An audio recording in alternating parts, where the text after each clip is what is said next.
महान आज्ञा।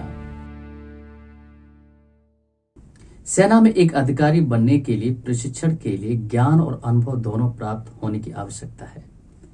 प्रक्रिया को पूरा होने में वर्षों लगते हैं। अंत में वह दिन आता है जब नए अधिकारी को उसका कमीशन या कार्य दिया जाता है। तैयारी का समय समाप्त हो गया है। अब असली काम शुरू होता है। व्यक्ति का कर्तव्य कार्य को स्वीकार करना और पूरा करना है, चाहे कोई भी आवश्यकता हो। यीशु के स्वर्ग जाने से पहले उसने शिष्यों और सभी विश्वासियों को एक काम दिया। यीशु से हमारा काम, जिसे महान आयोग या आज्ञा कहा जाता है, इस पाठ का विषय है 11 शिष्य गए जहां यीशु ने उन्हें जाने के लिए कहा था। कई विद्वानों का मानना है कि यह 5,500 से अधिक लोगों के लिए भी उपस्थिति थी। बाद में इसका पौलुस द्वारा उल्लेख किया गया। जब लोगों ने उन्हें देखा तो उन्होंने उसकी आराधना की, लेकिन कुछ लोगों को संदेह हुआ। कुछ उपस्थिति साधक के रूप में रहे होंगे। सबसे पहले यीशु ने बताया कि जी उठने के बाद उसे अब स्वर्ग और पृथ्वी पर सभी चीजों पर अधिकार प्राप्त है। कोई भी क्षेत्र, लोक, संस्कृति उसकी शक्ति और अधिकार के क्षेत्र से बाहर नहीं है। हमारे लिए मसीह का जनादेश के हिस्से के रूप में उसकी अंतर स्थिति में बढ़ता है। इसीलिए उन्होंने अपने अधिकार के आधार पर उन्होंने एक आदेश दिया। उन्होंने कहा, जाओ और सभी लोगों को शिष्य बनाओ और उन्हें पिता और पुत्र और पवित्र आत्मा के नाम पर बपतिस्मा देना, और उन्हें यह आज्ञा देना कि सब लोगों को, और यह निश्चित रूप से मैं हमेशा तुम्हारे साथ रहूंगा संसार के अंत तक।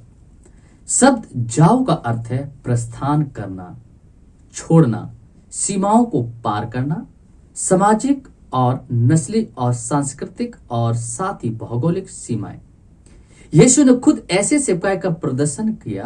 कार्य आपके क्षेत्र में और दूसरे स्थान पर किए गए गवाह को प्रभावित करता है। शिष्य बनाने के लिए जाना जरूरी है, सीमाओं को पार करना। ध्यान दें कि इन शब्दों को सुनने वाला हर कोई इस आज्ञा में शामिल था। सभी विश्वासियों को जाने के लिए कहा जाता है। जब हम जाते हैं तो हम क्या करते हैं? इस वचन में मुख्य आज्ञा है कि सभी जातियों के लोगों को चेला बनाओ। आज्ञा की तत्कालता है, अब करो। शिष्य बनाने में सबसे पहले बाहर जाना शामिल है, लेकिन इसका मतलब सिर्फ एक व्यक्ति को मसीह में लाने से अधिक है। इसमें एक व्यक्ति के जीवन का पोषण शामिल भी है। एक शिष्य एक जन है, एक शिक्षार्थी और एक शहीद भी हो सकता है। हमें पुरुषों और महिलाओं को यीशु के सामने आत्मसमर्पण करने और उनकी सेवा करने के लिए आगे बढ़ना है। मसीह के स्वर्गारोहण के समय के तक शिष्यों ने यहूदियों को जीतने पर ध्यान केंद्रित किया, लेकिन अब उन्हें सभी देशों, सभी लोगों के समूहों को एकजुट करने का निर्देश दिया गया था। वे शुरू करने के लिए जहां वे यरूशलेम में थे और फिर यहूदिया और समरिया और पृथ्वी के सबसे दूर के हिस्सों में सभी देशों तक पहुंचने के लिए आगे बढ़े। प्रेरितों के काम 1:8 में परमेश्वर उनके मार्ग का निर्देशन करेगा और वह हमारा भी निर्देशन करेगा। शिष्य बनाने के लिए कार्य के 2 भाग हैं। पहला बपतिस्मा, दूसरा शिक्षा। इन दोनों शब्दों को उपयोग किए गए वर्तमान काल का अर्थ है कि हम बपतिस्मा और शिक्षा दोनों करेंगे और सीखेंगे। हम बपतिस्मा लेकर और सिखाने के लिए चेलों को बनाना जारी रखते हैं। यह पहली बार है कि जब बपतिस्मे के लिए त्रिएक सूत्र दिया गया है। यह वही है जो हम आज भी अनुसरण करते हैं। बपतिस्मा 3 व्यक्तियों के नाम में दिया जाता है। बाइबल के परमेश्वर ने खुद 3 व्यक्तियों में से एक परमेश्वर के रूप में प्रकट किया और परमेश्वर पिता, परमेश्वर पुत्र और पवित्र आत्मा है। वे तीन पर एक हैं। यूहन्ना बपतिस्मा देने वाला और यीशु दोनों के उपदेश के अनुसार बपतिस्मा ने पश्चाताप के संकेत के रूप में कार्य किया। यह पापों की क्षमा और अवैध पवित्र आत्मा के उपहार के रूप में प्रमाणित होता है। प्रेरितों के काम 2:38 में इस प्रकार से लिखा है, बपतिस्मा इस प्रकार का अनुग्रह के एक आंतरिक कार्य का एक बाहरी संकेत है जो पहले विषय भी पूरा हो चुका है। यह है कि पश्चाताप करने वाले सभी लोगों को बपतिस्मा दिया जाना चाहिए। कार्य का दूसरा भाग सिखाना। जो आपने सीखा है उसे आप साझा कर रहे हैं उनके साथ जिनको आपने जीता है। शिष्यों को क्या सिखाना था? धर्मांतरित लोगों को यीशु के आज्ञा के अनुसार सब कुछ सिखाने के लिए सिखाते थे। अध्यापन के आध्यात्मिक नवीकरण का परिणाम देता है ताकि नए विश्वासी मसीह के निर्देशों का पालन कर सकें। मसीह के लिए केवल शीर्ष ज्ञान से अधिक आवश्यक है, वो है कि क्या करना है और क्या नहीं। एक प्रचारक का संदेश पर्याप्त नहीं है। शिक्षकों के कार्यों को उनके शब्दों से सहमत होना चाहिए। संदेश भाग संदेश है। यह समय से पहले होने के पहले उपदेशों को जोड़ने और परिपक्व शिष्यों को संदेश के लिए जीवन जी सकता है। अब तक की सबक को समझने के लिए हम देखते हैं कि कमीशन इसलिए दिया गया है क्योंकि यीशु के पास अब सारी शक्ति और अधिकार है। इसका मतलब था कि वे सभी लोगों के पास जाएंगे और सभी लोगों को शिष्य बनाएं, पिता, पुत्र और पवित्र आत्मा के नाम से। सभी लोगों को बपतिस्मा दें और उन सभी को सिखाएं जो यीशु ने आज्ञा दी थी। अंतिम अच्छी खबर यह है कि यीशु ने उनके साथ हर समय रहने का वादा किया था। संसार के अंत तक अकेले इस काम पर नहीं जाएंगे, लेकिन मसीह की उपस्थिति के वादे के साथ संसार के अंत का अर्थ है जब तक यीशु दुनिया में वापस नहीं आ जाता है। यीशु ने अपने शिष्यों से आगे कहा, जो कोई विश्वास करता है और बपतिस्मा लेता है वह बच जाएगा, लेकिन जो नहीं मानता है और उसकी निंदा करता है और वे संकेत विश्वास करने वालों के साथ होंगे। मरकुस 16 से 18 में इस प्रकार से लिखा है, यीशु ने उन लोगों का उद्धार करता है जो आध्यात्मिक मृत्यु से संदेश मानते हैं। नए विश्वासियों को पानी में बपतिस्मा दिया जाना चाहिए जो उनके परिवारों और उनके परिवर्तित जीवन को पड़ोसियों के लिए एक गवाही के रूप में है। जो लोग नहीं मानते हैं वे परमेश्वर की निंदा के तहत हैं। न केवल वचन बांटने वालों के शब्द के सुसमाचार की सच्चाई को साबित करें, पर संदेश साबित करने के लिए परमेश्वर चमत्कार के काम भी करता है।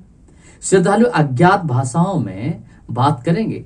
परमेश्वर उन्हें शैतान और उन लोगों से बचाएगा जिन्हें वह नियंत्रित करता है। वे बीमार लोगों के लिए परमेश्वर की चिकित्सा लाएंगे।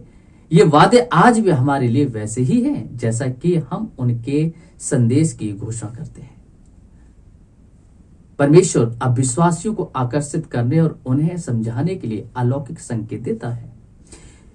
ऐसा इसलिए है क्योंकि वह परमेश्वर के दाहिने हाथ बैठा है और वह स्वयं परमेश्वर के सभी अधिकार उसके पास में है। मसीही राज का सुसमाचार यह है कि मसीह ने शैतान से अधिकार ले लिया है। सारा अधिकार अब उसके पास है। शैतान हार गया है और यीशु का अनुसरण करने वालों के लिए पाप की शक्ति टूट गई है। वह हमें इस खुशखबरी को जाने और फैलाने के लिए शिष्यों को बनाने और बपतिस्मा देने और उन्हें सिखाने के लिए कहता है। वह अपने चर्च के माध्यम से पृथ्वी पर अपना शासन करता है। जब हमने अपना मिशन पूरा कर लिया है तो मसीही वापस आएगा और अपने शानदार साम्राज्य की स्थापना करेगा। यह कहानी महत्वपूर्ण है।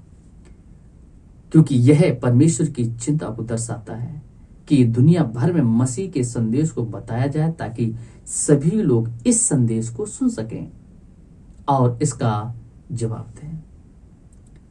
इस कहानी का मुख्य सत्य यह है कि सभी विश्वासी मसीह की आज्ञा के अधीन रहे। वे सभी लोगों को परमेश्वर के वचन को साझा करना है और परमेश्वर हर समय उनके साथ रहेगा। आइए हम इस पाठ की समीक्षा करें। प्रश्न नंबर 1, यीशु के शब्द क्या हैं जो महान आज्ञा बनाते हैं?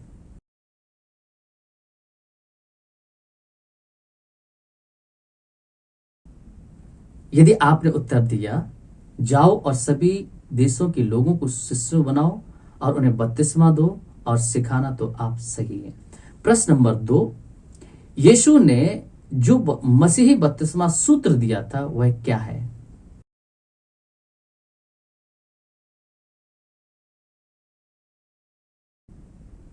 यदि आपने उत्तर दिया, पिता और पुत्र और पवित्र आत्मा के नाम से उन्हें बपतिस्मा देना चाहिए, तो आप बिल्कुल सही है। प्रश्न नंबर 3, यीशु ने उनकी आज्ञा का पालन करने वालों को क्या वादा किया?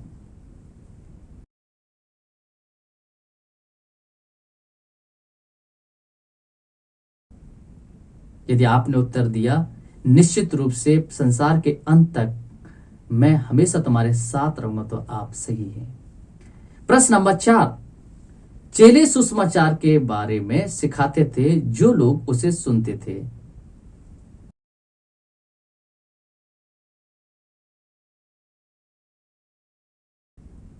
यदि आपने उत्तर दिया कि उन्हें मसीह की आज्ञा के अनुसार सब कुछ मानने की शिक्षा देना चाहिए, तो आप सही है।